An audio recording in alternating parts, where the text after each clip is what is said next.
Nah gitulah balikan deh ikhlas teh ya bagian ruhani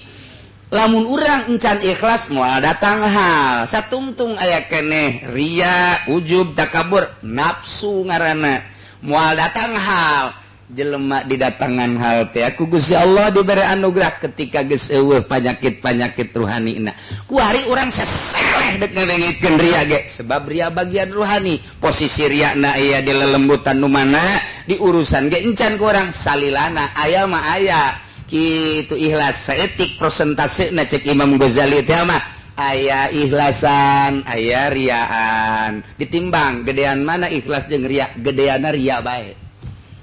gedeana ria bae urang sodako ikhlas aya riana aya timbang gedean ria bae can di urusan mah urang aya nama tutulung ka batur aya ikhlasan aya riaan timbang gedean ria bae urang ngaji ceramah aya ikhlasan aya riana ikhlas cek jadat jaya mandek mituturan batur teu hayang teh mah duit bae dibere atuh alhamdulillah itu dibere atuh eta non gitu ya alhamdulillah kena lah pokona malah geus bae ceramah bae nyana dak datang ka imah dibuka letik amat riana gede liana tetep bae hese di urusan tak mantap perlu na pengurusan ruhani kudu ka ahlina nu tadi teh kudu ruhul kamil arwahul kumal ilah anu bisa ngurusan urusan ruhani jelema nu geus bersih ruhanina ieu mah urang guguru ka jelema anu encan bersih atuh ka bawah nu mantak anak almarhum abah teh dek di pesantren anak awewe ka ditu bae nya ka mana cak anak teh ka cinta pada ulalah cak abah ih palalinter keluaran cinta pada mah ulalah cak abah teh mending di urang-urang bae atau kadenya ka Bogor sakali deui hayang ka cinta pada we ulah nu mantak ulah nama guruna sok asal keluaran cinta pada bae haju bae jualan tiung tak ti dituna jualan tiung guruna ka muridna ge jualan tiung terus bae muridna ge engke mun muridna de jualan tiung deui bae jualan jilbab jualan tah eta ti luhurna kos kitu tah kolot mah geus istimewa jasa ulah sok jualan tiung saeutik mah ngomong panyakit eta dibawa di pondok bae guru geus jualan atuh ka dituna kumaha tah eta lah jadi ilmu nama gede tate ngan dibere embel-embel kuari muridna kitu bae asal pengajian jualan asal ngayakeun pengajian jualan atuh emang uyah moal tetes ada pasti teh mantap ge dengan guruna nu ikhlas mantap kula masantren di Banjar teh cek abah teh di dinya bae lantaran eueuh surahan di Banjar mah hayang pindah ka Cikole hayang pindah ulah geus di Banjar bae bebeja kula ka abah bah di Banjar mah ieu ngaji utawi iku surah 8 doang gitu boga kajen di Banjar geus lain kajen mah sekolah teh geus jadi sampai ke saya sadaek mana geus sayang ka ditu ulah ka dieu ulah ka ditu ulah ka dieu ulah can ka harti oh ka hartina ka dieu tahapan ikhlasna nu beda tetesan ikhlas engke deuk hayang surah kumaha sia lamun guruna ikhlas ngembang lamun guruna teu ikhlas sabakutek sakitu bae sia nya bakutek tah sakitu tah bahasa Perancis eta bakutet teh teu nyahoeun jadi hese tah kolot mah luar biasa istimewa ulah geus di Banjar bae oh barang diteliti kos kitu kitulah loba-loba hal-hal anu diulah ka anu ulah bahkan kula geus siap dek belajar di Mekah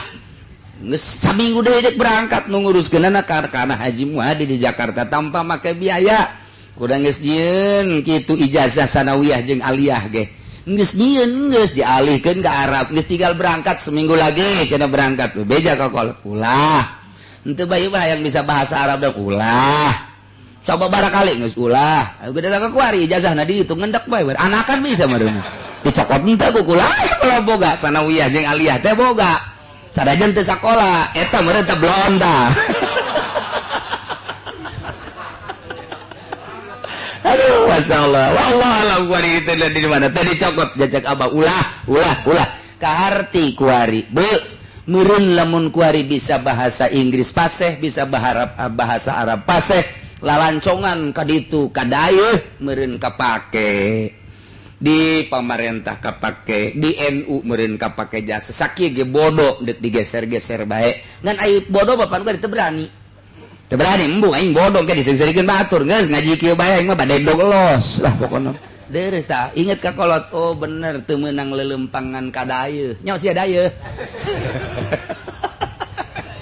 nah iyalah jadi barang diamati ku ari ikhlas begitu terus dididik ikhlas bari terus dipraktekeun encan bisa ai beneran ikhlas mah ngan praktek lalaunan bener oge sia ngaji bah panu ngajina ge kiai mah ulah neuleuh kiaina asal sia bisa ikhlas nu barisa ngaji bakal ngaji ka sia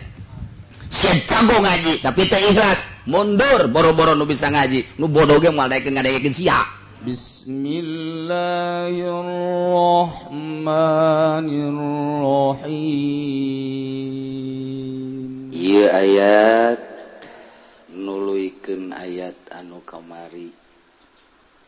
tentang dakwah Kangjeng Nabi terhadap kaum Quraisy, kufar Quraisy.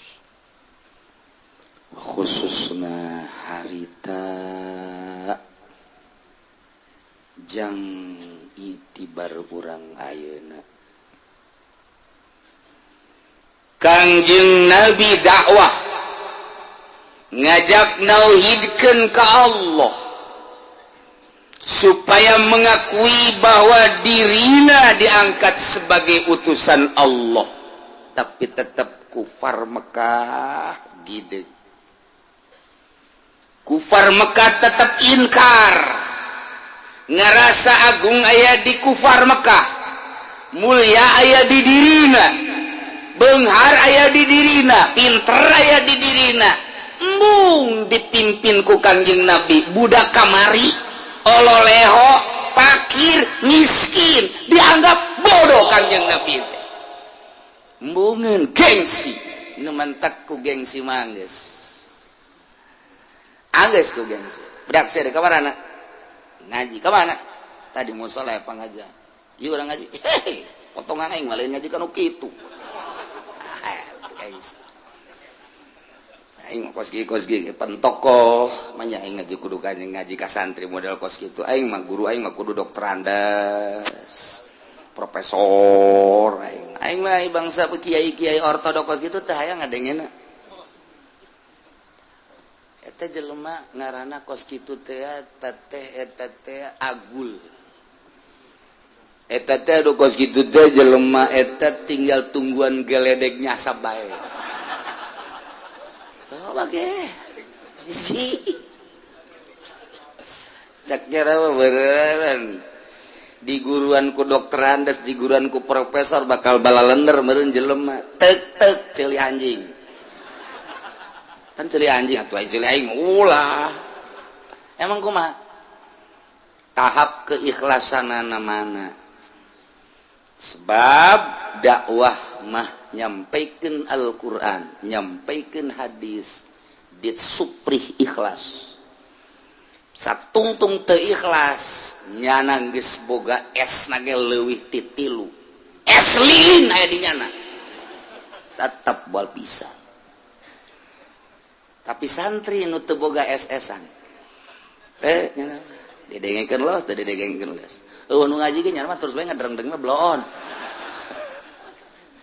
ya teh melenjang batur jejang aing tuh teruji coba ge bangsa dokter andes datang ke masjid aruh jelumbangan 10-an cak nyana bubar kurang gitu tidak semarak ini ngaji tidak semarak cak nyana coba santri aya 2an ngaji bae nyana mah eueuh nu datang nyana dok ngaji bae ngadereng-dereng bae nyana ngaji bae aya nu nanya tad ngaji jeung sa jeung jin emang ku ustad kadeuleu atuh aing mah kadeuleu tuh beda kan ustad mah bisa neuleuh jin cenah bisa neuleuh jin mana jinna hulu sia eta jin harga sek ustad teh sakola lawora sia jeung aing hese teu bisa diukur ku dokter andes teu bisa diukur ku profesor teu bisa ikhlas sok katipikeun supaya kadenge secara nasional aya eueuh nu nuturkeun moal ikhlas. Wah kos gitu becenah tuh lain dokter Andes jeung lain profesor baik kiai ge teh ikhlas bener atulah ka aing bae cok dokter Andes kiai ge teh heuh kabehan ieu mah teu profesor teu kiai teu dokter Andes aya teu ikhlas mah moal bisa kitu atulah ka aing bae ngan lolobana dokter Andes teu ikhlas bego lolobana aja cara ngajar ge hayang dibayar atuh pan santri beti lo hayang dibayar paling ge di ongkosan akur teu atuh kumaha siapa eta mah eta kararese teu satu sa entek almarhum Abah Doyong ngadenge ti surah guruna cing ikhlas magahan ngaji teh carana lamun sia beuki ngopi ngaji di masjid kopi bawa ku sia beuki ngarokok mawa di imah sia beuki nyepah kebenaran nyepah mawa seureuh bila perlu jualan di masjid ku sia jualan seureuh tah kos kitu tah jadi mawa sorangan ieu maulah datang dari emang can aya kopi gitu ieu mah kiai maningan jingjing ceulina balik sia beres mah kos kieu gitu tak jadi kena mesendeknya dia kan kopi tagodok mawa seorang mawa tak kopi termos aya di dia barang didelek ngan beak pangelikeun so tolol teh mudah mau wadahna doang tah ieu kos kitu kiai teh beuki ngopi mawa beuki ngarokok mawa ulah sok hayang dibelikeun di tempat pengajian ngurangan ikhlas teh kos itu. Adapun kabeneran di tempat pengajian haju dibere rokok, jual. Teu bareres kabeh. Ya ikhlas ya. Perang. Tuh kos kitulah. Teu bisa diukur. Aya cenah profesor ikhlas atuh hebat, nya profesor ge ikhlas atuh hebat. Cenah dokter Andes bisa atuh pinter aya di nyana. Ya predikat adinya nah aja bisa ikhlas atuh tama ka sorga ge hiber atuh hiber tah mah ngan ragag heulana carang dokter Andes ikhlas lah geus nyaho jasa kok kiai cenah bangun harangeusna mah dulur aing dokter Andes di Jogja dokter Andes diurukan ku abah di almarhum hiji begitu nyeun pondok pesantren ngajana ngarana pondok pesantren Aji Mahasiswa Al Muhsin hiji-hiji da pondok pesantren termodern di Indonesia saat eta sebab santrina teu narima kelas SMP SMA mahasiswa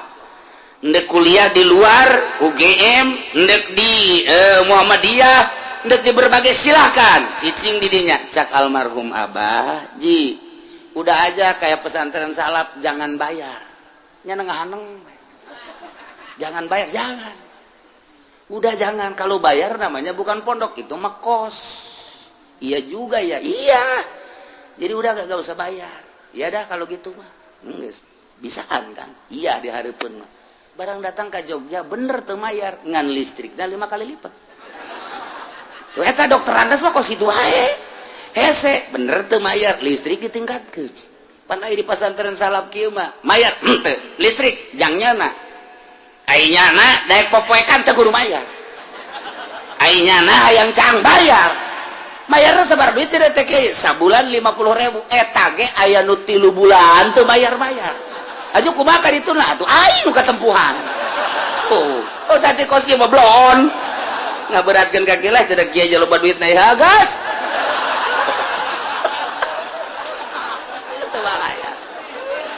bodoh asal siap barang tambah los guys itu santri hebatnya sakan geus teu nyahoeun naon santri mah hareudag mana nu aya kipas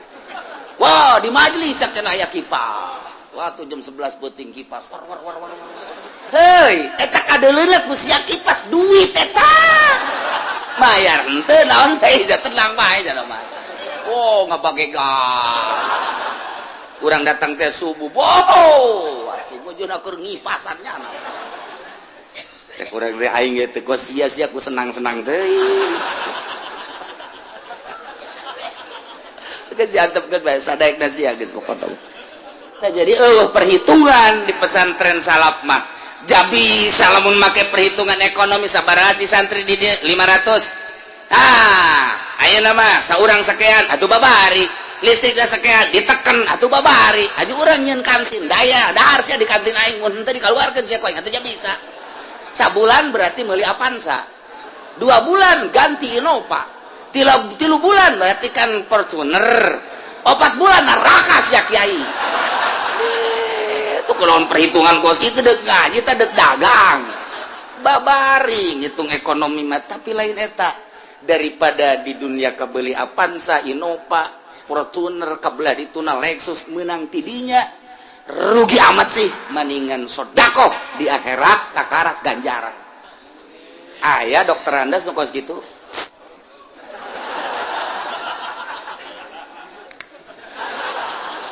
Cak nu di luar naon eta atuh sia gaji da di luar. Ieu keur carita carang aya hese sebab ti awalna dikondisikeun seperti eta.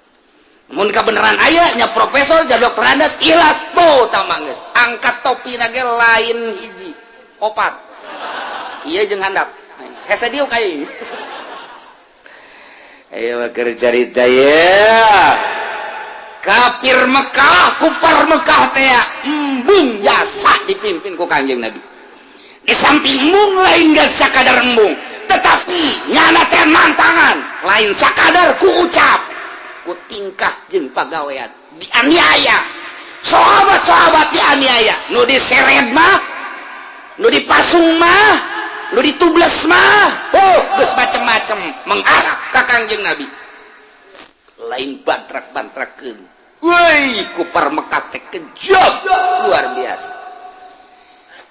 Tiap hari kadenge sahabat anu ditublas, anu dianiaya, paeh dan lain sebagainya, nu seret. Woi, mukminin di Mekah saat eta mikir kudu kumaha ieu.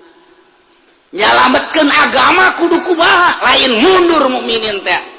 Malah kumaha carana nyalametkeun agama. Geus yakin anu kuat. Bila perlu induk ke Mekah sebab ngelawan ku perang mah encan siap minoritas. Kanjeng Nabi teh terus dakwah tapi terus baik. Pimpinan Abu Jahal, Abu Sufyan, Abu Lahab, berbagai abu nu lainna. Tetap nentang ka Kanjeng Nabi. Pohara jasa lain sekedar ku ucap tingkah mah geus karuhan pagawean mengarah ke Kanjeng Nabi. Kanjeng Nabi teh dianiaya, bahkan kita dibunuh Kanjeng Nabi. Abu Jahal nyarita saha nu bisa mawa hulu Muhammad ka dia 1000 onta. Moal kudu digikeun deui. Ayo gerak. Lain lalawara ancaman teh. Nu mantak urang sebagai kiai datang ka imah ka karakter ditanya doang ku masyarakat. Haju muringis bae. Pengecut. Ka karakter ditanya, encan naon. Aduh, cenah aing teh ditanya. Ya. Dagang toge we sia ulah jadi kiai. Main dagang toge ka ditu sia. Aya nu nawar atuh teu dibeli ge. Tuh, kabelah dieuna geus narananya. Aya anu sinis. Haju dilawan, ya tuh ulah. Aya nu nyiduhan, antepkeun. Nyeun perkumpulan muludan endahan teu didukung. Kajen muludan sorangan. Nu ngadukung nya na mudu sorangan maka sampai ke assalamu alayka zainal anbiya ya assalamu alayk. Cek masyarakat jeung saya teh sorangan ja. Assalamu alayka asqal asqiya ya assalamu alayk. Assalamu alayka asfal asfiya ya assalamu alayk. Cek masyarakat weh mapa kasih meureun tah mah kumaha aing we mirobis samai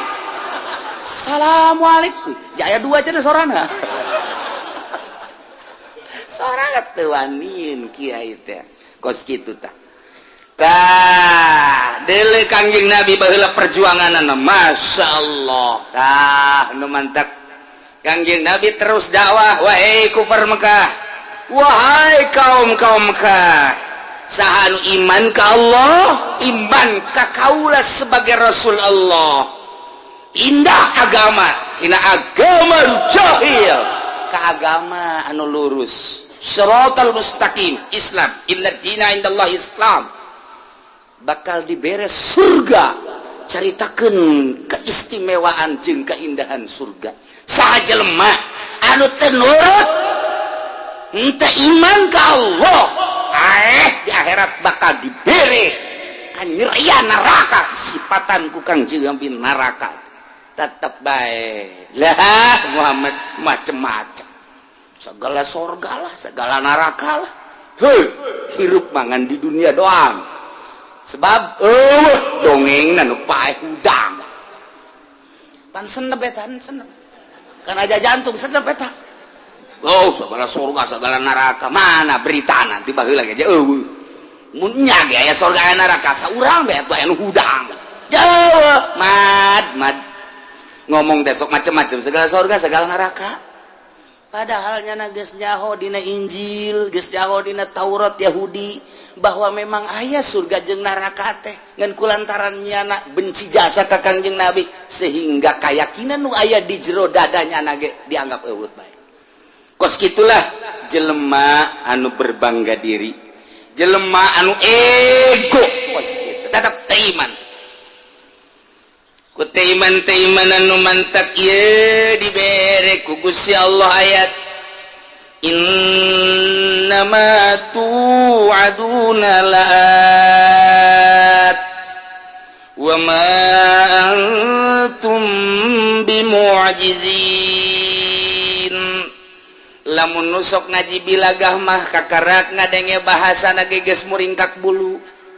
tetapi kulantaran urang mah teu masantren teu ngaji bilagah nu mantak biasa-biasa bae nusok didengekeun dengan sakadar sorana, nu sakadar makhorijul hurufna, sakadar lagam-lagamna hungkul variasirna krenikna doang henteu diamati eta bahasa-bahasa Gusti Allah dina Al-Qur'an teh. Tapi nu sok ngaji ilmu bilagah mah minimal ngaji Johar Makdon muringkak bulu.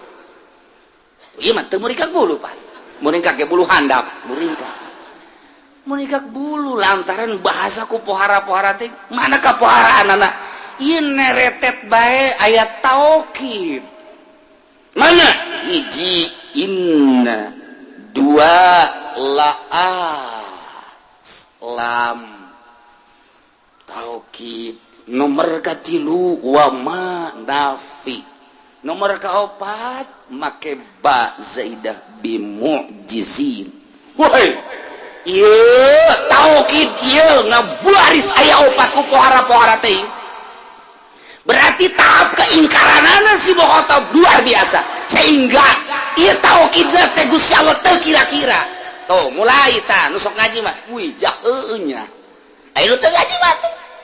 biasa-biasa mah. Nu mantak kunaon sia teu marondok atuh baheula. Henteu dia sia ke ditanya kunaon sia teu paham. Teu mondok. Kunaon sia teu mondok? Hah?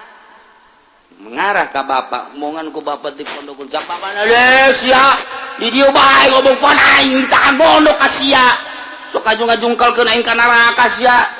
pan aing ditahan ka sia mondok daca kiai ge jelema anu masantrenkeun anak sarua jeung sabilillah sarua jeung kaman yuqatilu payutalu jelema anu masantrenkeun anak sarua jeung jelema perang di medan laga terbunuh kan kurang kumaha kiai nyampaikeun anak. Jauh nu nyaritakeun sakola SD mah kama yuqatilu payutalu. Jauh nu sakola SMP SMA mah kama yuqatilu payutalu jauh. Nu kuliah sugan aya kamain yuqatilu payutalu jauh. Jaya ge anu man salaka ilman nu jelema nyupri ilmu jang sabilillah ilmu agama kama yuqatilu payutalu percis kos jelema anu perang terbunuh di medan naga berarti sabilillah. Tah eta nu masantrena jeung nu ngabiayaana sarua sabilillah. Sia cokolotna mang maco si ulah sabarangan ngeunana ngomong. Neraka ieu mah urusanana. Sia mah sia bae. Abah keur emang nitah ka kula mah. Sia. Pan aing nitah ka sia, pan cek abah cenah bari sakola bae. Ulah lo diomongkeun sakola mah. cenah cak abah cenah abe hebat cenah agama na bisa ajung negara na bisa pan haji pasantren kan salawiyah emang salah tuh henteu ngan niatna kurang murni aya nu pasantren mah murni kanyahoan kamurdian eta kumaha eueuh unsur dunia mun hayang nyaho mah pasantren mah eueuh unsur dunia ai sekolah mah ieu sekolah naon SD hayang naon meunang ijazah kaditura deuk SMP kaditura deuk naon hayang ijazah kaditura SMA kuliah kaditura deuk naon deuk digawe di pabrik minimal kan jadi manajer lamun di pabrik kablah dituna PNS urusana pitayeun doang beres tapi coba masantren ceng sia masantren heuh naon sia nu diarah ijazah kiaina ge teu gablegon main bere ijazah di mana tuh Aisyah di harapan naon Allah we wali mah budak ieu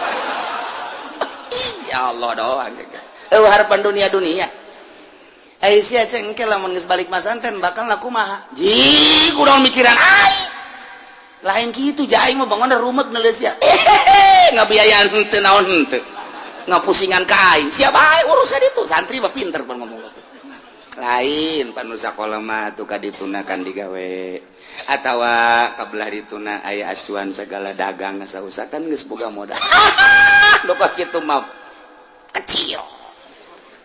ayeuna kula mah eueuh urusan dunia mah nu di dulu akhirat janu dagang paeh janu sakola paeh nu digawe paeh kula ge bakal paeh tak kula mah teu boga pikiran urusan di dunia pikiran teh urusan dan geus paeh tuh nu mondok makos kitu geus balik sia ka ditu osok mikiran aing kitu kan santri mah berarti kan urusanana akhirat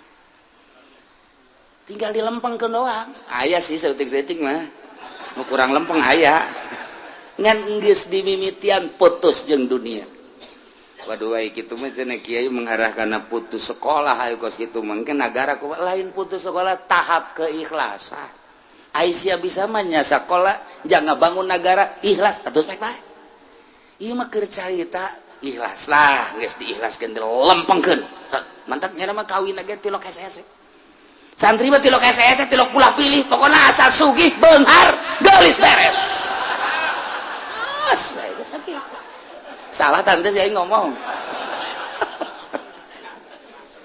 kayak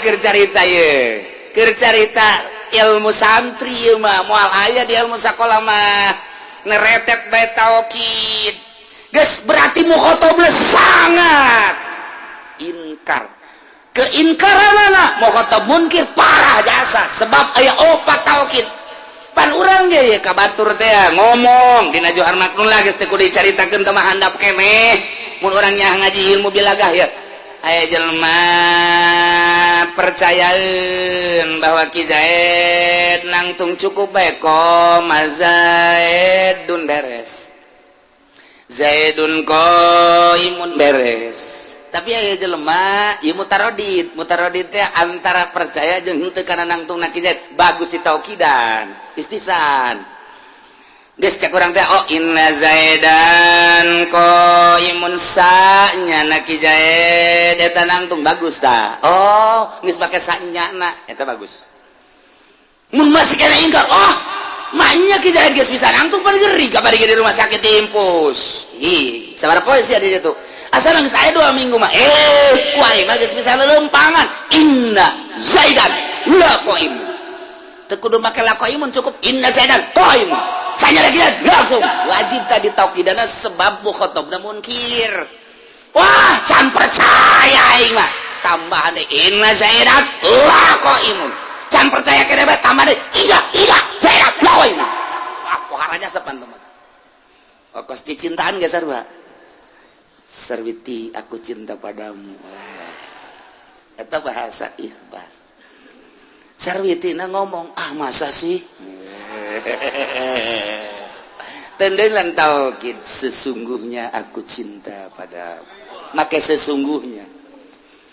yang bener sih kos itu aya kene nyela teh semunang tangan berarti ingkar kan Sarwiti dengarkan baik-baik pencerongkan matamu waduh make pencerongkan segala sesungguhnya aku ini benar-benar cinta padamu. Di hatiku ada bibirmu. Bu pohara jasa paneta. Eta ngaranna mukhatab munkir. Tuh, ieu ge sarua lantaran kaum Quraisy teh inkar, tahap keingkaranna pohara jasa. Woi, taukidna pohara. Moal sambarangan Al-Qur'an mah lamun mukhatabna henteu munkir. Moal kudu ditaukidan. Tapi ieu mah kulantaran Abu Jahal jeung sederet adalah pohara jasa inkarna lain sakadar inkar, tetapi nyaci maki ka Kangjeng Nabi, lain sakadar nyaci maki ka Kangjeng Nabi, mengarahkan penganiayaan terhadap Kangjeng Nabi. Maka Gusti Allah mere inna ma tu aduna la'at. Ya Allah ya Rabbi, senyaknyana ma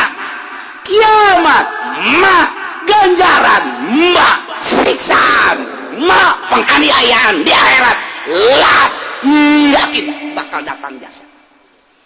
Tuh make tauhid pohara jasa.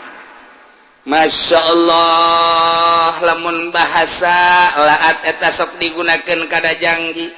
Ai janji mah berarti kana kesenangan sorga, tapi nu dimaksud di dieu lain janji. Nu dimaksud nama wa'id ieu adalah ancaman, sebab keur nyaritakeun berhadapan jeung mukhatab anu munkir, tapi make bahasana make bahasa wa'du, digeclekeun tina bahasa wa'du jang pi wa'idin. Ieu geus pohara jasa rahasia.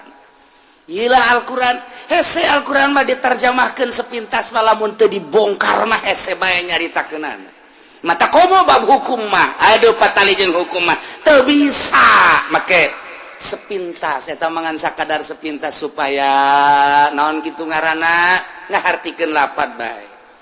Tetapi nu sabenerna mah petelan-petelan kalimat per kalimat sangat sulit. Modal ieu geus ngahartikeun lagi sanyanyana masiksa kiamat lah bakal datang, yakin bakal datang, temang-mang deh. Bejakeun Muhammad ka kafir Quraisy, dibejakeun ku Kangjeng Nabi. Wahai kufar Quraisy, maneh ku kaula di dakwahan tetep bae inkar. Nah, dengekeun kecil sia cek Kangjeng Nabi. Innama sanyana kiamat geus aya dihareupeun bakal datang, siksa geus aya dihareupeun bakal datang. Wa ma antum bimujizin, teu aya anjeun kabeh bakal potol, bakal pot karena siksa eueuh anu teu kasiksa sia kabeh bakal kasiksa jasa. Bahasa lagi make taukid, lamun sia teu percaya bahwa Allah pangeran, bahwa kaulah sebagai utusan Allah, awas kiamat sakedeung deui bakal datang, siksa bakal limpah aranjeun kabeh setelah kiamat. Selamat anu pot tina siksaan Allah, bakal kena siksaan kabeh, siksaeun sia mah cak Allah terus gitu cak Kanjeng Nabi. Masya Allah. Naman takul ya qaumi amalu ala makanatikum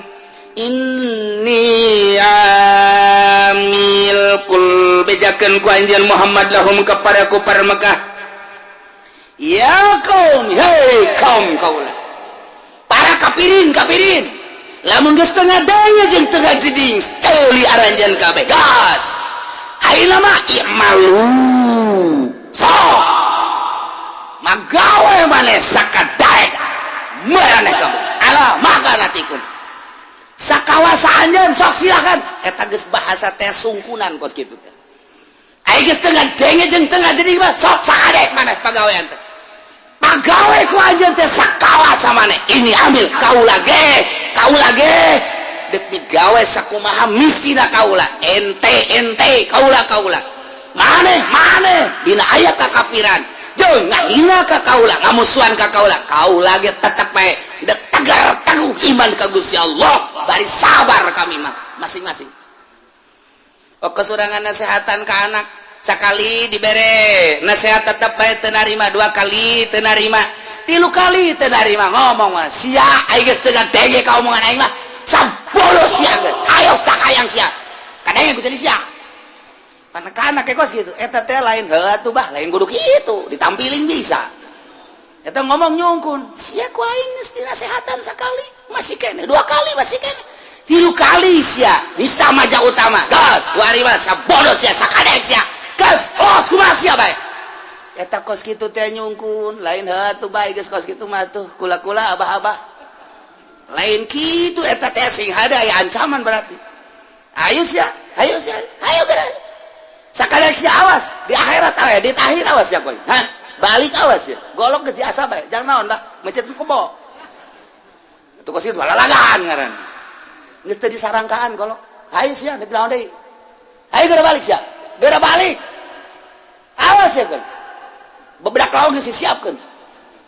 bah hampura benar sia hampura tah lamun hampura kakara tuh ancaman ngaranna awas ya sekali geus 2 kali geus 3 kali sia ayo teruskan terus urang ka budak kos kitu sia main panggal bae eureun sakali ku aing tita eureun 2 kali tita eureun sia mah teu jadi terusan ayo geura main panggal ayo teruskan terus lompat kayak budak ke lompat weh cenah abah kos kitu amat sih lompat budak tita terus badak mah terus eta terusna bahasana kos kitu sih henteu kieu ayo teruskeun coba ge abah neulekeun atuh nya terus atuh bae lain ayo geura terus ayo coba terus kos kitu amat abah eta ieu sarua jadi berarti ieu teh ya ngaranna amr ieu malu tapi amrna lain maksud tolab berarti kuari amalna teh li tahdid mubalaghah tahdid berarti kan ieu ngagisek tina aslina majaz bohara Al-Qur'an jungkun terus Kangjeng Nabi terus ayo terus sok sakadaek jeung sakawasana hayu terus anjeun kaula terus ieu ancaman berarti sarua geng imalu masyitum awas fasawfa ta'lamuna man takunu lahu aqibatud dar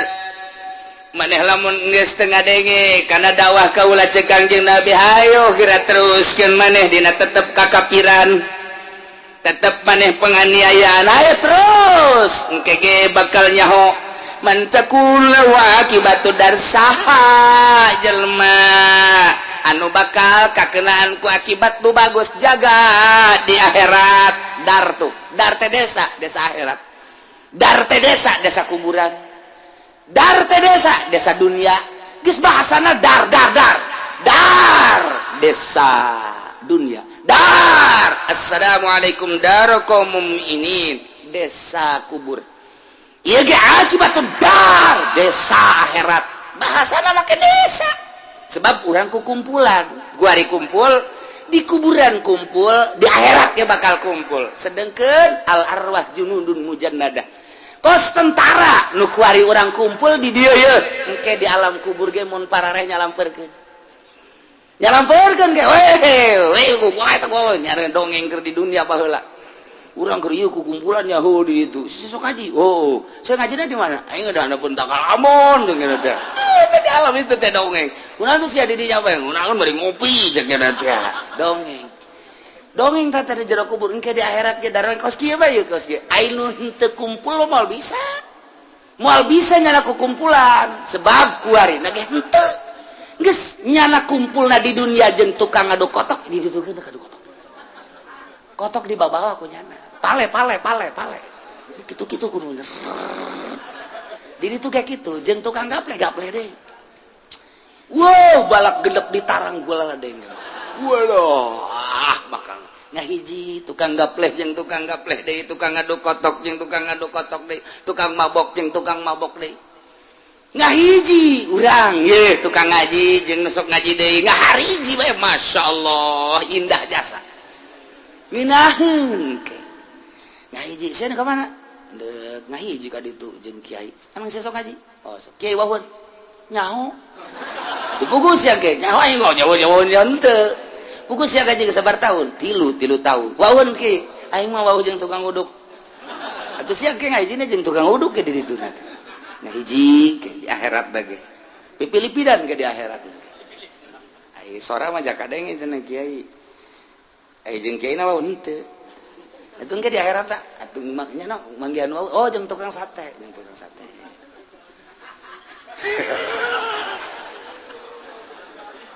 Satu di luar teh sial aman, memang siapa sial? Waduh, sudah dipuatin ke masjid satu muat, alasan kopi itu mah beda, itu salah. Ini mah alasan anak babari ngopi lain deh. Kumaha alasan anak, bocor lamun ke masjid kape mah tuh mal muat, mantak ulama di luar. Sian mantak di luar kunaon, teu muat majelis bener. Tapi kan aya lain gitu. Sian mantak di luar kunaon? Ngomong aing ngaji ge asal kadeuleum bae lanan pipilipidan atuh di akhirat teh ge pipilipidan atuh percis engke di akhirat kos di dunia bae kos ieu kahirupan mata disebut ge dar rahasiana aya dar teh kos kitu pasaupa ta'lamun cek Kangjeng Nabi ente maneh geus tetep kakupuradana kaula tetep Islam iman sabar engke bakal nyaho saha kerja di sipam anu ke dibere akibat terpuji di akhirat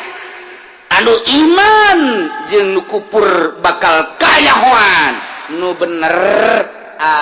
nahnu amatu kaula apa maneh ke bakal kayahoan kos kumaha si kayahoanana innahu la yuflihu zalimun bakal kanyahoan ke akibat terpuji di akhirat jeung henteu terpuji teh innahu sanyana kalakuan la yuflihu zalimun moal bahagia jelema nu zalim teh artina kalalapir moal bahagia berarti moal ka surga jelema kafir moal ka surga deulekeun di akhirat kuari antepkeun keuna saengangna sadaekna sakahayangna jaga di akhirat ngajungkel ka neraka jahanam moal bahagia kan mantap urang mah alhamdulillahirabbil jauh jarakna jeung Kangjeng Nabi 14 abad beda nage tetapi nyai-nyayan di hati urang timimiti lahir lingkungan keluarga urang geus iman ka Allah jeung ka Rasulullah gede saeutik dibawa ka muludan dibawa ka rajaban terdidik budak di muludan oh pangeran urang teh Allah oh Rasul urang teh Muhammad can ngaji can naon budak ngadenge di muludan bae geus pohara jasa kan nu mah teruskeun sanajan Muhammadiyah ngabidah-bidah hehe Muhammadiyah ngabidah-bidah geus badeh mamaneh bae atuh cekelan sia nu teu bidah sia aing mah endek bae naon sababna aing ngadidik ka anak henteu nyaho-nyaho atuh nyana di muludan minimal menang berkat atuh nyana gitu bae sih hese-hese cak Muhammadiyah berkatna mah oh masalah sih dikirim ka dieu Muhammadiyah ondo ieu mah tuh nya budak leutik kiringkeun ka muludan ngan ulah kena gandeng kena nyahoeun kan kieu budak leutik teh ngan nu pidatona nu bener ulah haju nyaritakeun Kangjeng Nabi nyaritakeun nyanyi nyaritakeun Kangjeng Nabi nyaritakeun rock and roll nyaritakeun nyanyi cak budak teh kos kararinya puyang aing mah neuleuh kiai nyana nu nyarita nyana anu nyanyi nyana nu bloon tak kiai budak leutik ge ngebloon-bloon sia teh si mana muludan aya kiai aya sa kiai na kiai bloon kiai bloon ku budak di bloon-bloon barang kadaengeun mah deui ku kiai nu sok caramah mah taji pudoli beusi di bloon-bloon deui ku budak aduh masya Allah ulah sampai ke di blon-blon ya karim mual bahagia jelema anu kafir urang mah alhamdulillahirabbil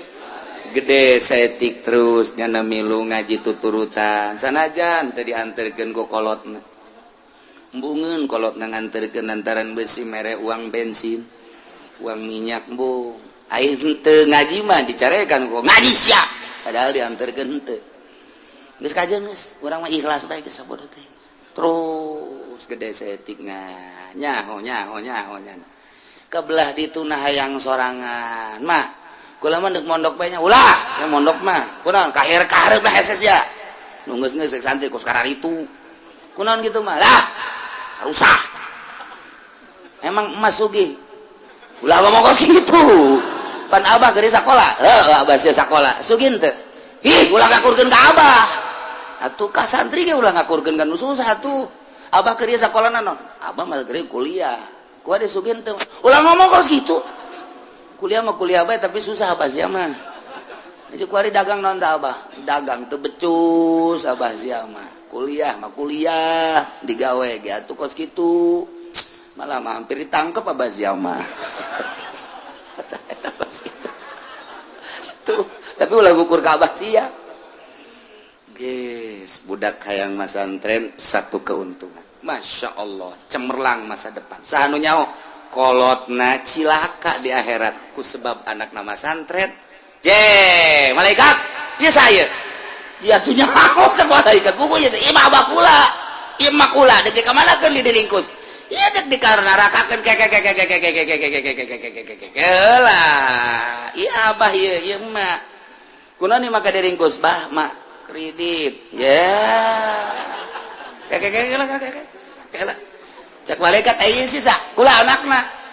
pan ieu bisa teger kieu pan kula mah santri di pasantrenkeun ku abah nu anta kula bisa maca Quran ngahatikeun Quran ieu tenang sabab ya ngabiayaan mah jeung abah sadengkeun cak Kangjeng Nabi jelema nu masantrenkeun anak kama yuqatilu payuk talu sahih di abah kula ieu kredit mah kredit bae tetep teu bisa kas ka neraka teu bisa usul pangusulkeun ka Gusti Allah eta keterangan Kangjeng Nabi deuk kumaha tah Gusti Allah coba periksa teman-teman budak bener tante mas antren periksa ke malaikat bener aja coba eta dek pertanggung jawabkan kula dek kapanggih heula jeung Kangjeng Nabi Muhammad eta ucapan eta dek kumaha eta jelema nu ngabiayaan mondok pesantren sarua jeung perang terbunuh berarti eta syahid aya syahid diringkus kos kieu teu arti kula mah kajen gogo mage dek benta pertanggung jawaban ka Kangjeng Nabi. Begitu datang kanya, mana emang abas ya? Iya, tadi, nges kasorgakeun. Masya Allah. Sambarangan. Coba nu sakola mah. Iya, abah, iya, emak, iya kudu diringkus. Atuh kredit, saya anak. Saya kirim santren teh henteu. Saya digawe di mana? PNS. Aju, pugu di kieu jeung atut kula sareng. Ya tanda tangan sarwala guys ngahiji ka ditu ngagolotrok di neraka jahanam itu watak pasantren mah ulah sambarangan jang soranganna salamet indung bapa salamet bahkan nu ngararaji ge eta saha tah eta tatangga jah Haji Udin ji ieu ka mana atuh ieu diringkus kieu ieu tetangga ke Gusti, iya ulah kudu dikanarakakeun ulah. Iya, atuh pan cenah loba jasa maksiat teh heula. Lantaran cak Kangjeng Nabi saha jelema anu deukeut ka kiai, kiaina ahli zikir kiai nu ikhlas 40 ibah ka kaler ka kidul ka wetan ka kulon eta teh kudu disapatan, tetep kudu ka surga bae. Eta pertanggungan jawab ba Kangjeng Nabi. Ayo. Mantak deket kiai mah tilok sarala teh mah ngandalkeun kiai bae Masya Allah innahu la yuflihu zalimun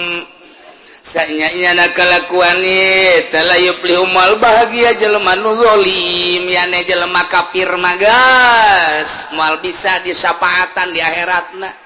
ai kitu mah jelema nu mukmin sanajan ke aya dosaan diperhitungkeun komo lamun meunang syafaatil uzma ti Kangjeng Nabi mah atuh aman geus ya Allah ya Rabbi aman jasa ieu nu mantak urang ngaharepkeun ge syafaatul uzma urang mah ieu balik ka akhirat teh ngandelkeun salat ja salat urang mah ngaco ngandalkeun puasa atuh pan urang mah asar ponteng suri sakumaha deuk dagang ieu deuk pake andel di akhirat moal bisa moal ponteng suri Masya Allah bahkan ti memeh puasa geus disiapkeun pada tah pohara jasa atuh pan ndek jadi andalan puasa kos itu moal bisa. Nah salat teu bisa pakai anda ikir carita andalan bae lanang. Puasa teu bisa urang mah, zakat ge teu bisa jahayang kalem bae. Taye iwati urang mah ngaharepkeun syafaatil uzma ti Kangjeng Nabi urang Kangjeng Nabi Muhammad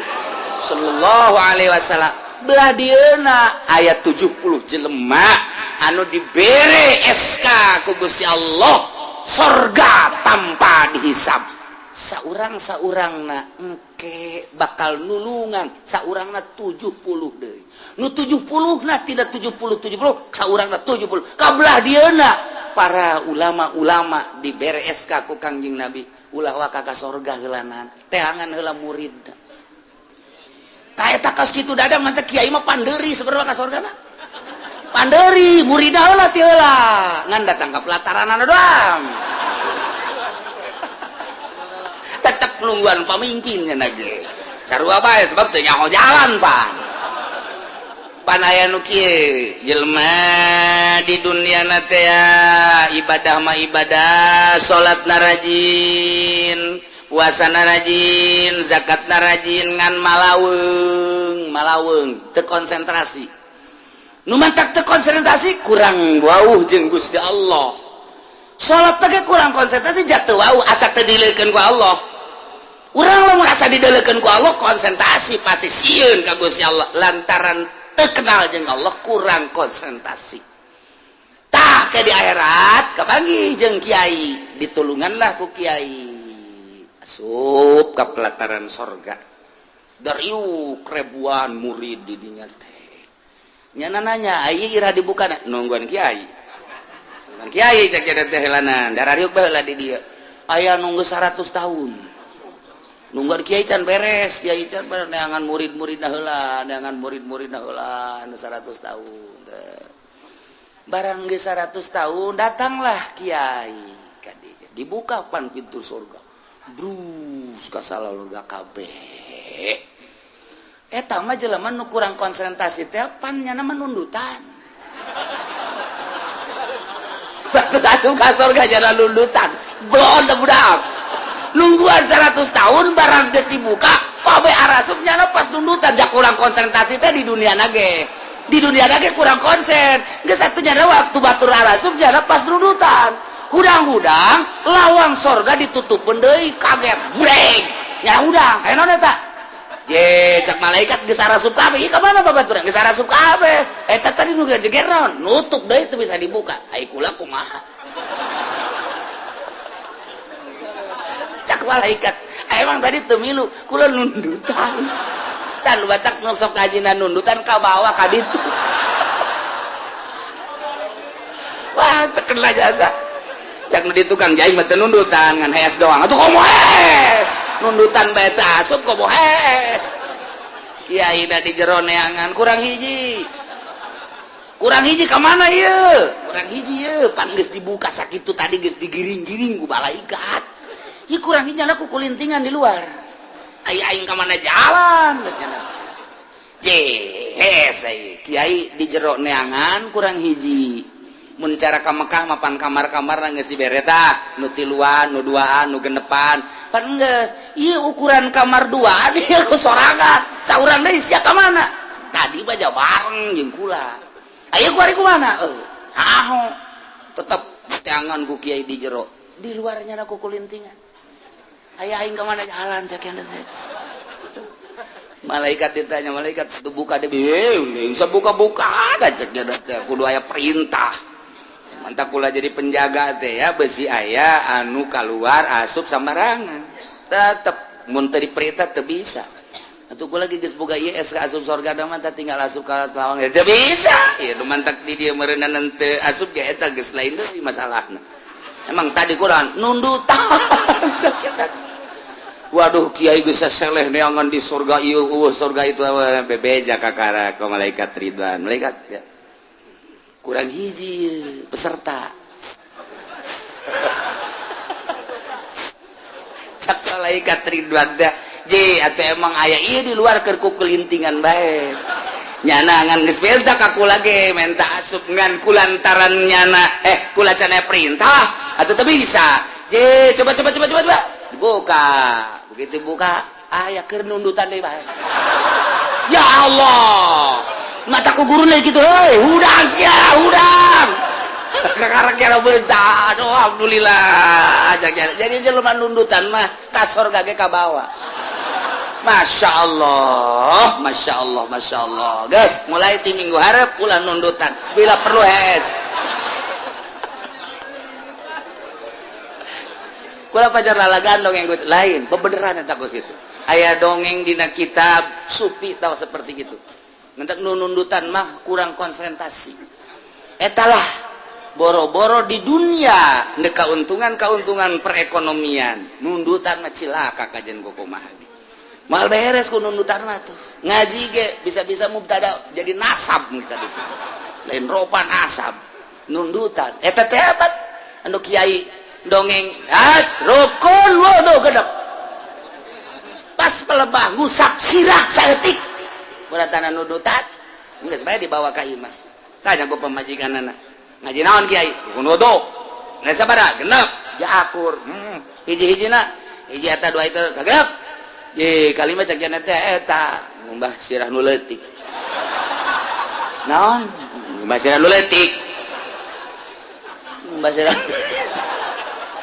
Sak pamajikanna di dinya boga sirah nu leutik ai kami. Ya tuh aing mah ti ditu lokos kitu juga kan. Tah teu mungkin. Ye teu mungkin atuh kos kitu. Manya rukun wudu jangan lalaki doang. Pan bener lawa we aya rukun wuduan. Lamun ngumbah sirah nu leutik di dieu nu boga kami. Oke ngajak kena teh. Emang ngajina di mana? Anda pentang lamun cek kena. Aingan. Coba ngaji deh ka ditu.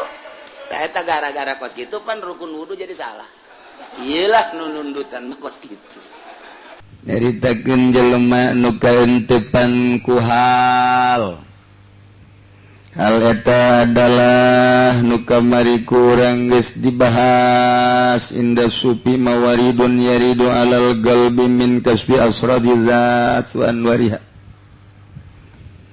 Mimiti awak aya kulitan kulit di jerona, aya dagingan daging di jerona, aya getihan didinya, aya ruh ngaranna ruh nabati butuh kana dahar-dahar nginum-nginum jang kekuatan jasad. Saluhureun eta aya ruh hayawani, saluhureun eta aya ruhur ruhani, saluhureun eta aya ruhur rahmani. Jadi opat aya ruh. Lamun tadi mati lu ruh mun geus datang ka waliun min auliyaillah ruh. Jadi berarti opat ruh sempurna disebut arwahul kumal, ruh kamil. Etalah nu bisa mukamil. Ruh anu kamil bisa mukamil. Ruh nu sempurna bisa nyempurnakeun. Mursyid ngaranna. Disebutna arwahul kumal. Cik ada macana ulah kuman. Kumal. Jadi geus sempurna tina ruh hayawani, ruh ruhani, ruh rohmani na geus sempurna. Warid nyulusup teng ka jero qalbu untuk merasakan sifat-sifat Gusti Allah, asma Gusti Allah, af'al Gusti Allah. Urang mah kuari dibahas bae can karasa. Geus sering urang ngabahas urusan af'al Allah. Fa'alul lima yurid berarti ieu teh kabeh pagawean Allah tapi ngan datang kalisan doang. Wallahu khalaqakum wa ma ta'malun. Urang teh jeung pagawean urang nangadamel Allah, tapi urang nyaho teh ngan sakadar di lisan can karasa ku urang. Can karasa bahwa urang dilempangkeun ku Allah, sakitu didedet-dedet ge ieu teh teu karasa tamah hayal. Jadi can dibere hal urang ku Gusti Allah tetep moal karasa. Sehingga eueuh ketenangan. urang lamun geus dibere hal ku Gusti Allah urang zikir mulai jam 1 teu boga perasaan ku kumaha hayang dunya teu hayang mulya teu hayang agung teu ieu mah zikir teh lillahi ta'ala be Allah nitah zikir kemudian genang Allah zikir teh mulai urang zikir dulu zikri la ilaha terurusuhan zikir teh geus bae sesuai jeung aturan la ilaha illallah la ilaha illallah la teu boga rasa diri du zikir teh Allah la ilaha illallah Allah fa'alul lima yurid wallahu khalaqakum lima ta'malun la ilaha illallah dicekel mah dicekel tasbih tapi teu maksud gitung menang sabaraha ieu teh besi menang 3 haju tunduh la ilaha lolobana emang gitu la tenang zikirna teh lah teu boga target sabaraha teu boga target datang ke jam sabaraha kumaha Allah bae la ilaha illallah la ilaha illallah kulantaran tadina urang teh nyebutan ahli-ahli Allah heula make adab-adaban sesuai jeung aturan Allah anu ngagerakeun urang teu karasan kana bakalna leng udang-udang subuh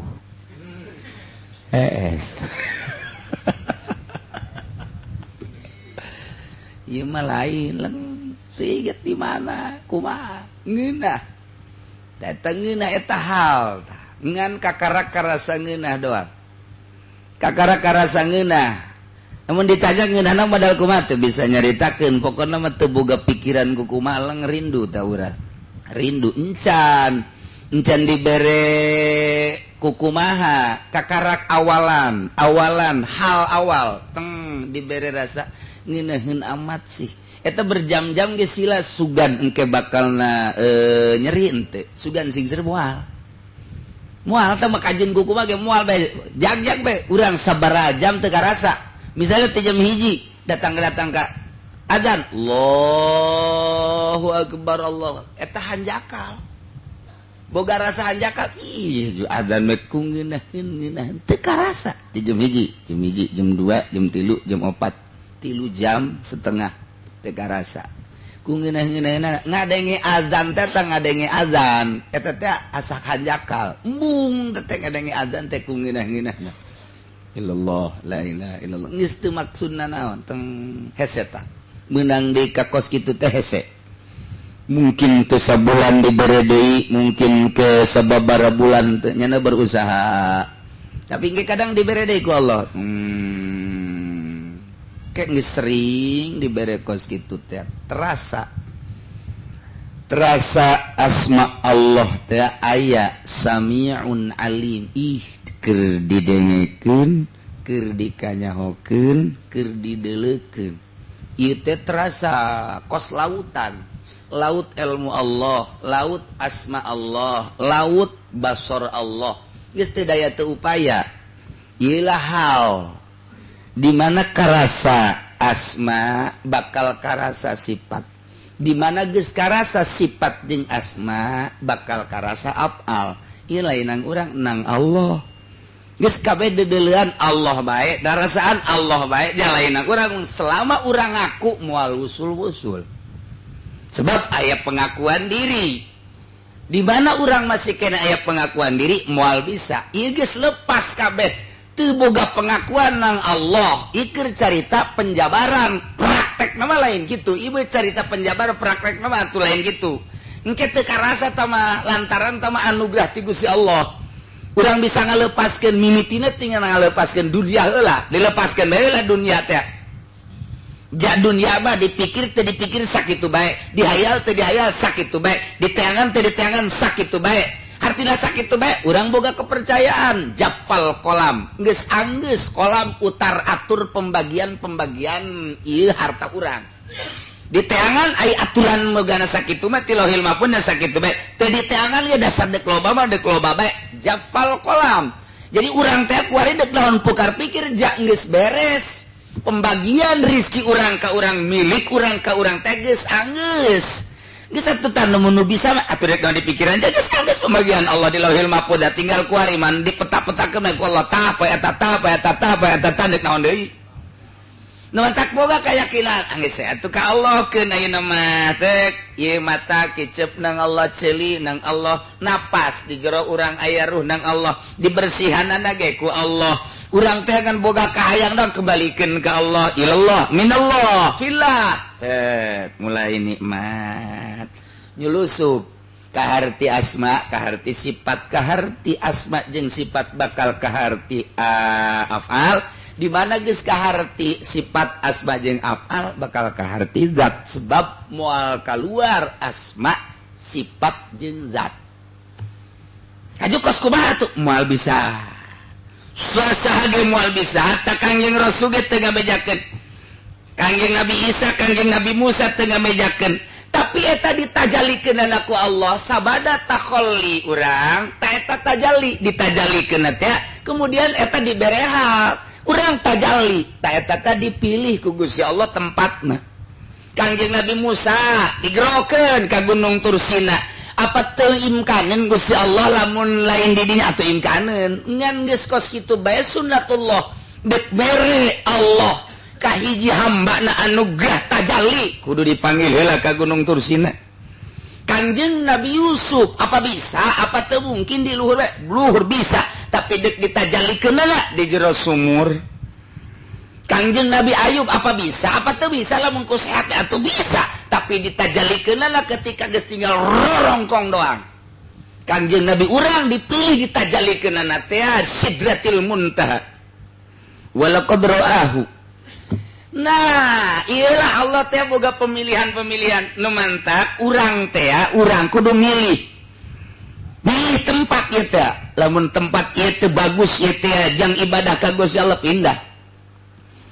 ieu terasa ngeunah ya di dieu mah ya di dinya mungkin dibere anugerah bakalna di dinya ieu teh teu ngeunaheun di dieu mah di anu pindah eta teh menang Allah ngagusar ngageser aya waliullah di Masjidil Haram teh ngeunaheun kunaon aya di Jabal Abi Qubais geunah aya waliullah teh di Masjid Madinah kok teu ngeunaheun ibadah teh padahal mah di raudhah deket Kangjeng Nabi kunaon atuh di patilasan Kangjeng Nabi di sekitar eta mah kok ngeunaheun pilihan Allah nah iyalah Allah teh dek mere ka urang tajalli ta eta teh dek nyembungkeun dek ngasupkeun hal ieu terserah Allah teh mah kumaha Allah bae urang teh dipanggil seakan-akan ku Gusti Allah mana ka Banten mana ka Gunung Santri naik ka luhur diuk di dinya sok ibadah sarua jeung kos kitu sila sok peureum bentak aya tukang saok tajali ta bener gede deh susuna tah tajali tah Allah nang Allah gusar geser hakikatna bah Allah tiapan ge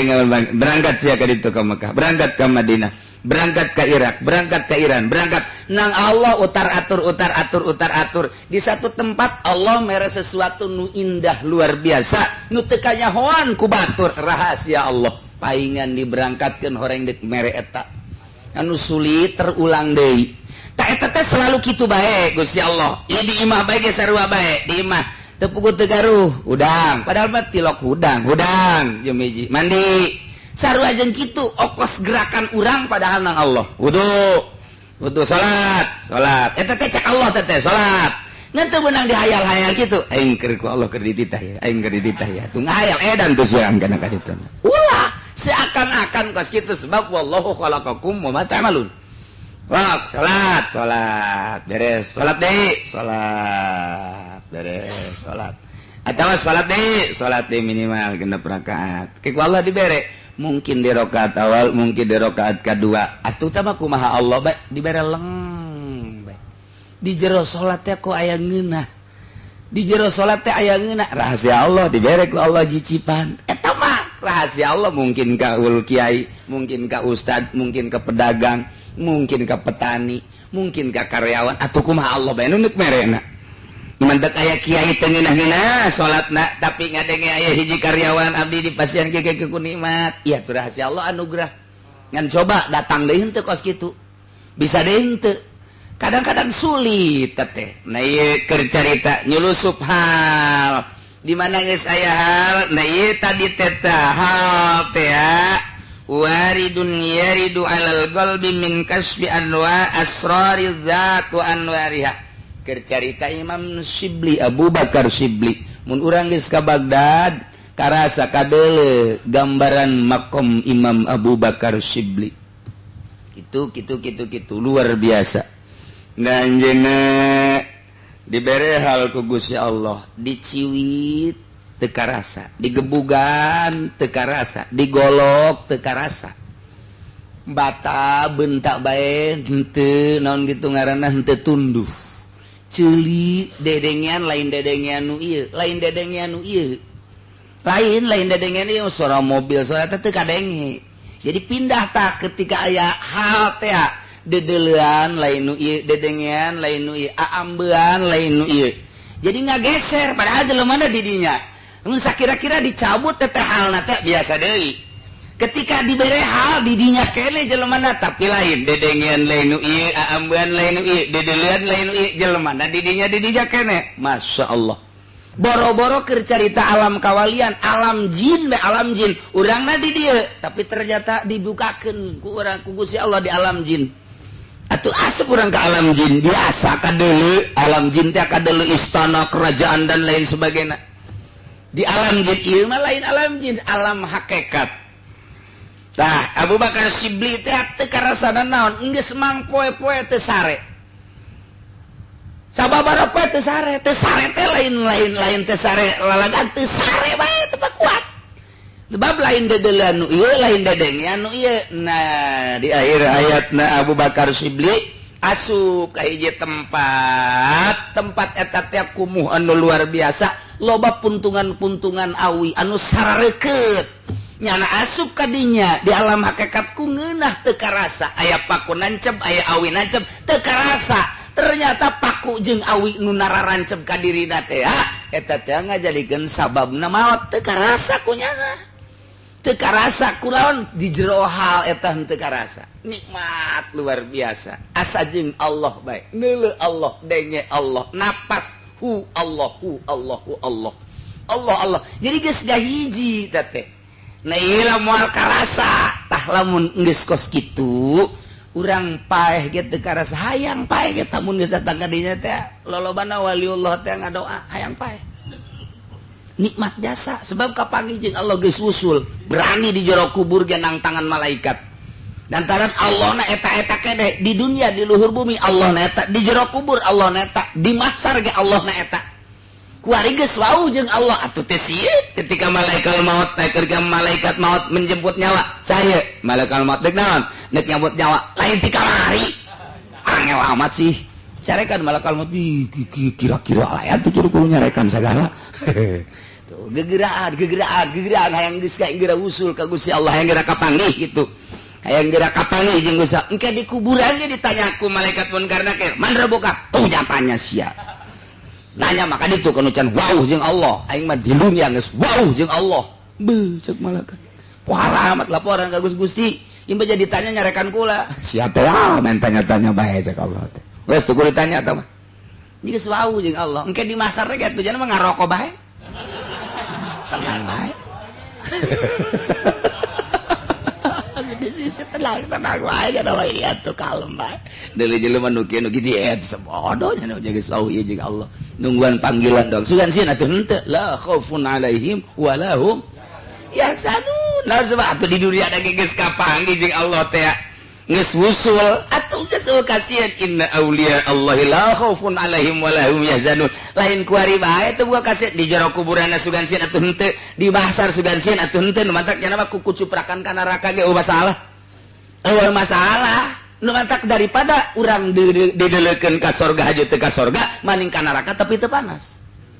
waliullah teh pan ditaneangan murid-murid da coba besi di neraka murid-muridna kuku cuprakan di neraka teu panas cenah mah neuleukeun muridna sia ieu waduh geus aya abdi Asep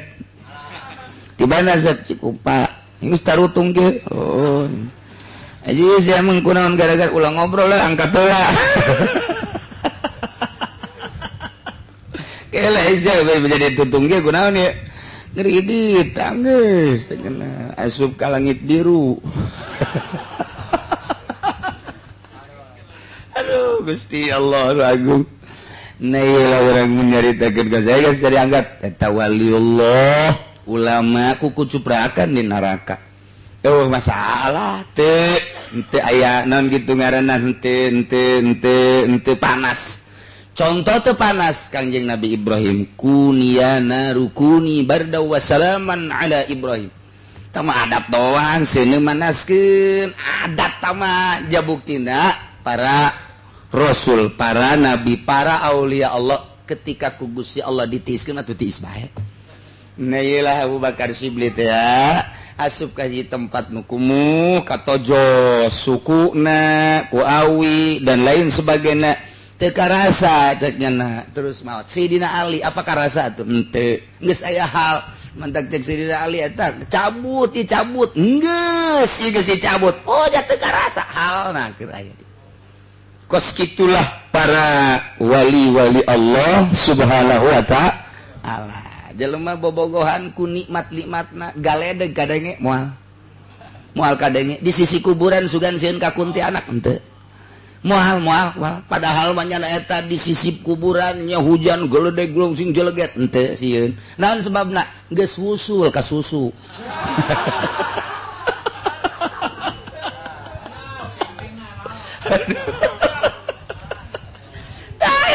Itu cerita dunia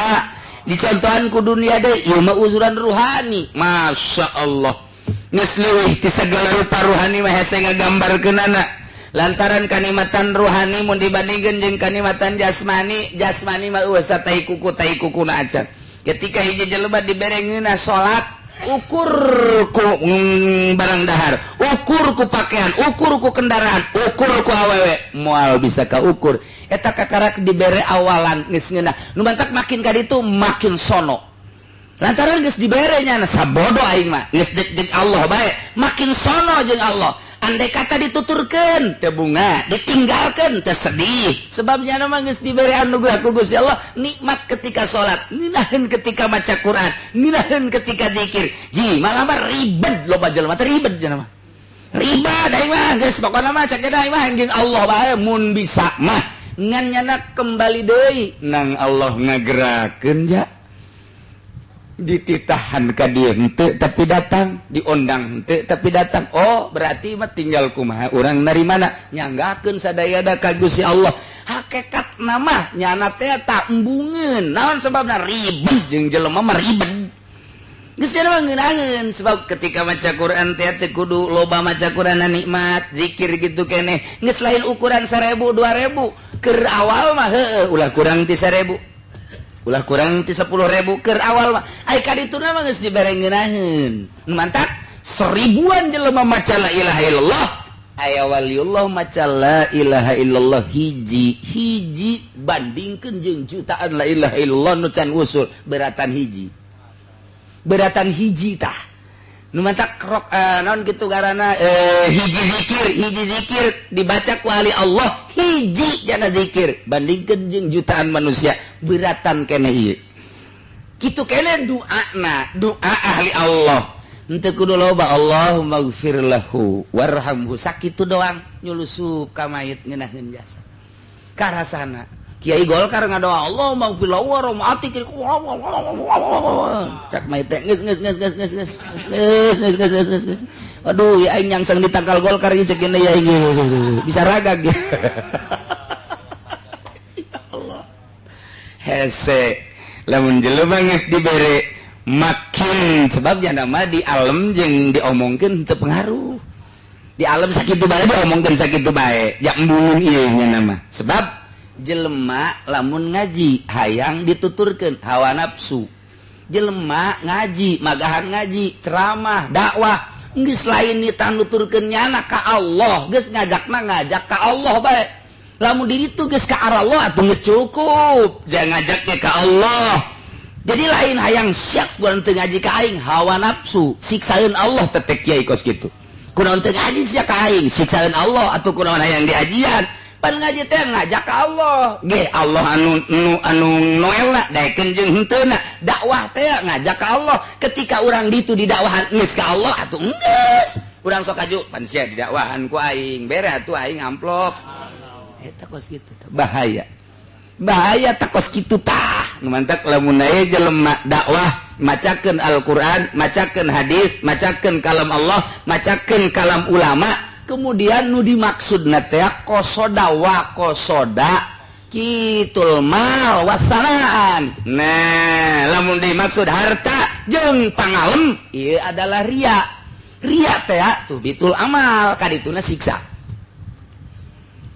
bacakeun Al-Qur'an makin loba nu ngadengekeun makin gede ganjaranna jelema ibadah kemudian didengekeun ku jelema loba makin loba nu ngadengekeun makin gede ganjaranna ka dirina lamun henteu qasdul mawasana lamun tujuanna hayang harta atau hayang pangalem atau duana nya harta jeung hayang pangalem siksa Allah nu bakal terjadi dek ngaji Quran tah dek pidato tah dek ceramah tah dek ngaji tah kudu kumaha tuh ajakna ka Allah ngajak ka Allah dirina kudu geus ngarasakeun ka Allah lamun ngajak ka Allah dek aya nu ngadengkeun dek henteu dek lobaan dek saetikan akur bae ketika enggeus ka Allah bungah nu aya urang mah lain kitu pan narurut ka aing bungah ka Allah basa bodoh teh nurut ge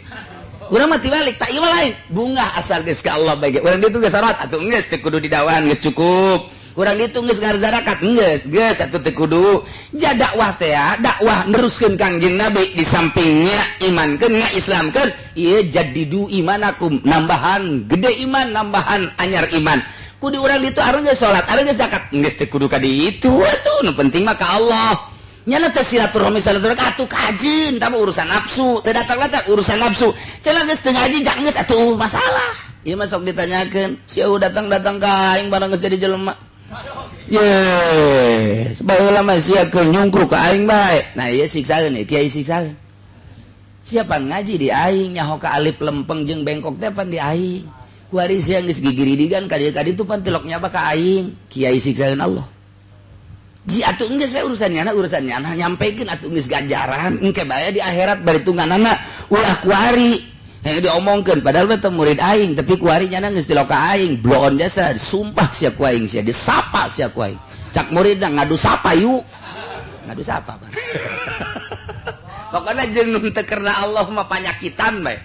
tapi lamun nu jeung karena Allah sebab nu di dieu ridho Allah nikmat kanu ngaji nikmat kanu ngadengekeun nikmat ka murid nikmat naon nikmatna mere sakitu teu mere sakitu datang sakitu teu datang sakitu sistem ngomongkeun sebab lawan izin ka Gusti Allah ja hakikat mah titipan ti Gusti Allah ngajak lagi ka Allah ieu kuari geus da bisaeun nyana teh tadina diajak ka Allah cara ngaji amil ngaji jurumiyah narkib dan sebagainya halal ngasal alfiah dan kuari geus badiri atuh geus teu kudu kumaha geus bisaeun nyana ka Allah bahkan geus ngajakan ka Allah atuh geus urang mah diojol pantah kamuliaan teh ku keagungan ku dunya ieu kutukeun Allah teh eta urang lamun ngomong kos kitu teh hese jasa hese teh kos kitu cita bacana ka aing emang kasiap ku aing mah eueuh hiji-hiji acan hese mantak urusan batin lamun teu boga guru moal bisa ria capek jasa ngaleungitkeunana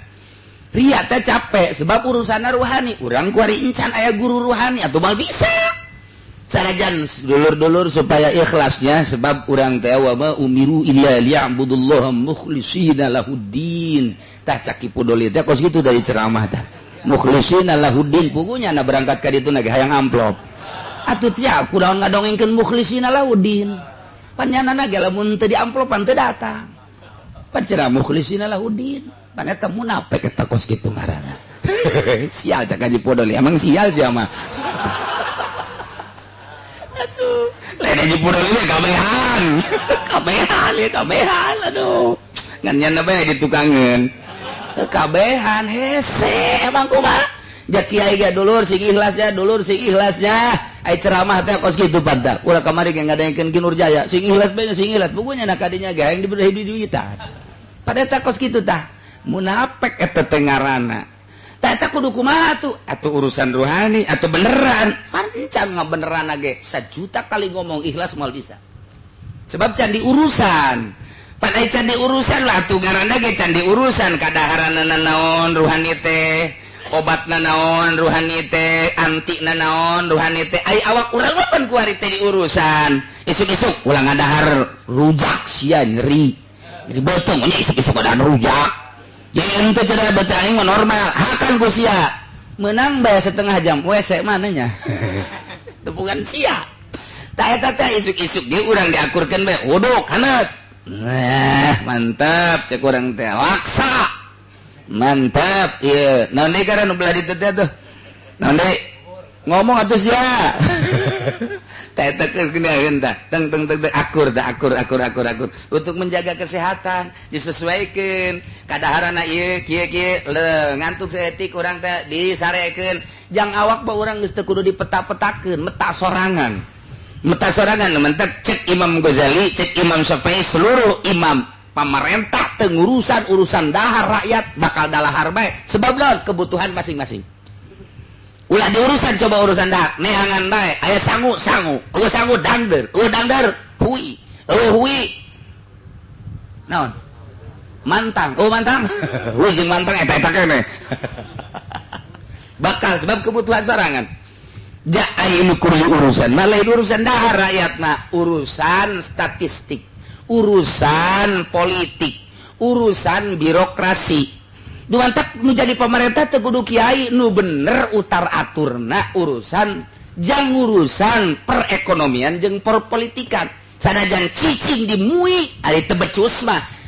kiai cicing dimui teu becus atuh acak-acakan bae teu kudu kiai majelis ulama teh ngan sakadar ngaran doang nu penting mah bisa birokrasina sanajan lain kiai sesuai jeung aturanana jadinya nama urusan kalurusanana dina kitu urusan siasatna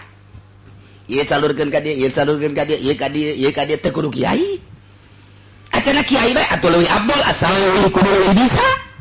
ternyata diuk di dinya leuwih ambruk atuh pecat kiai ganti ku si peot ka dinya teh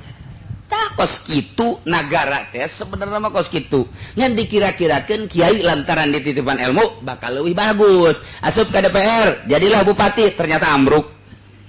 sebab naon dikendalikeun ku Yahudi di negara urang mah nah kitulah nah ieu balikan deui ikhlas teh ya bagian ruhani lamun urang encan ikhlas moal datang hal satungtung aya keneh ria ujub takabur nafsu ngaranna moal datang hal jelema didatangan hal teh ku Gusti Allah diberi anugerah ketika geus eueuh panyakit ruhanina ku ari urang saseleh dek ngarengitkeun ria ge sebab ria bagian ruhani posisi riana aya di lelembutan nu mana di urusan ge encan ku urang salilana aya mah aya kitu ikhlas saeutik persentasena cek Imam Ghazali teh mah aya ikhlasan aya riaan ditimbang gedean mana ikhlas jeung ria gedeana ria bae urang sodako ikhlas aya riana aya timbang gedean ria bae can di urusan mah urang aya nama tutulung ka batur aya ikhlasan aya riaan timbang gedean ria bae urang ngaji ceramah aya ikhlasan aya riana ikhlas cek jadat jaya mandek mituturan batur teu hayang teh mah duit bae dibere atuh alhamdulillah itu dibere atuh eta non gitu ya alhamdulillah kana lah pokona mah lah geus bae ceramah bae nyana dak bae datang ka ieu mah dibuka leutik amat riana gede liana tetep bae hese can diurusan tah mantap perluna pengurusan ruhani kudu ka ahlina nu tadi teh kudu ruhul kamil arwahul kumal ieulah anu bisa ngurusan urusan ruhani jelema nu geus bersih ruhanina ieu mah urang guguru ka jelema anu encan bersih atuh ka bawa nu mantak anak almarhum abah teh dek di pasantren anak awewe ka ditu bae nya ka mana cak anak teh ka cinta pada ulalah cak abah ih palalinter kaluaran cinta pada mah ulalah cak abah teh meninggi urang-urang bae atau kadenya ka Bogor sakali deui hayang ka cinta pada we ulah nu mantak ulah nama guruna sok asal kaluaran cinta pada bae haju bae jualan tiung tah eta teh ti dituna jualan tiung guruna ka muridna ge jualan tiung terus bae muridna ge engke mun muridna de jualan tiung deui bae jualan jilbab jualan tah eta ti luhurna kos kitu tah kolot mah geus istimewa jasa ulah sok jualan tiung saeutik mah ngomong panyakit eta dibawa di pondok bae guru geus jualan atuh kadituna kumaha tah eta lah jadi ilmuna mah gede teh ngan dibere embel-embel kuari muridna kitu bae asal pengajian jualan asal ngayakeun pengajian jualan atuh emang uyah moal tetes ada pasti ya mantap ge nengan guruna nu ikhlas mantap kula masantren di Banjar teh cek abada di dinya bae lantaran eueuh surahan di Banjar mah hayang pindah ka Cikole hayang pindah ulah geus di Banjar bebeja kula ka Abah Bah di Banjar mah ieu ngaji utawi iku surah 8 doang jadi teu boga kajen di Banjar ai geus lain kajen mah kula teh geus jadi sampai ke saya sadaek mana geus hayang ka ditu ulah ka dieu ulah ka ditu ulah ka dieu ulah can kaharti oh kahartina ka dieu tahapan ikhlasna nu beda tetesan ikhlas engke deuk hayang surah kumaha sia lamun guruna ikhlas ngembang lamun guruna teu ikhlas sabakutek sakitu bae sia nya bakutek tah sakitu tah bahasa Prancis eta bakutek teh teu nyahoeun jadi hese tah kolot mah luar biasa istimewa ulah geus di Banjar bae oh barang diteliti kos kitu gitulah loba-loba hal-hal anu diulah ka anu ulah bahkan kula geus siap belajar di Mekah geus saminggu deui berangkat nu nguruskeunana kana Haji Muhadi di Jakarta tanpa make biaya urang geus nyieun kitu ijazah sanawiyah jeung aliyah ge geus nyieun geus dialihkeun ka Arab geus tinggal berangkat seminggu lagi cenah berangkat beja ka kolot ulah henteu bae mah yang bisa bahasa Arab dah ulah coba barakali geus ulah gede ka kuari ijazahna dihitung ngendek bae anakan bisa meureun dicokot henteu ku kula kalau boga sanawiyah jeung aliyah teh boga sadajan teu sakola eta meureun teh blonda aduh masyaallah wallah alam kuari itu di mana tadi cokot jajak abah ulah kaharti kuari meureun lamun kuari bisa bahasa Inggris paseh bisa bahasa Arab paseh lalancongan kaditu kadayeuh meureun kapake di pamarentah kapake di NU meureun kapake jasa sakieu ge bodoh deuk digeser-geser bae ngan aya bodoh bapan gua teu berani embung aing bodoh ge diseureurkeun batur geus ngaji kieu bae aing mah bade los lah pokona deres tah inget ka kolot oh bener teu meunang leuleumpangan kadayeuh nya sia dayeuh nah iyalah jadi barang diamati kuari ikhlas begitu terus dididik ikhlas bari terus dipraktekeun encan bisa ai beneran ikhlas mah ngan praktek lalaunan bener oge sia ngaji bah panu ngajina ge kiai mah ulah neuleuh kiaina asal sia bisa ikhlas nu barisa ngaji bakal ngaji ka sia jago ngaji tapi teu ikhlas mundur boro-boro nu bisa ngaji nu bodoh ge moal daekeun sia je jaheunya geus kitu bae geus pokona geus ulah hayang dilalawan ulah hayang dibere ulah hayang disasalaman ulah geus ngaji titik geus sakitu pan ngomong mah babari tah coba ge ceramah pun pahit jasa cak Haji Pudoli eta ikhlas pahit cak teh deui mun teu kempes ban jeung teu kurang bensin mun kurang bensin pada teh pahit jasa lain pahit ketir tah mah Nailah diurus supaya mah sekadar bayangan sebenarnya mah bahwa orang horenganan encan urusan batin. Ternyata di mana can urusan batin horeng ibadah orang TK.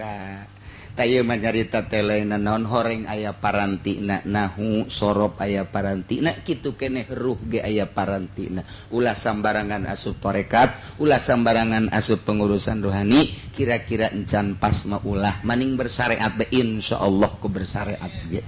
Wallahu a'lam.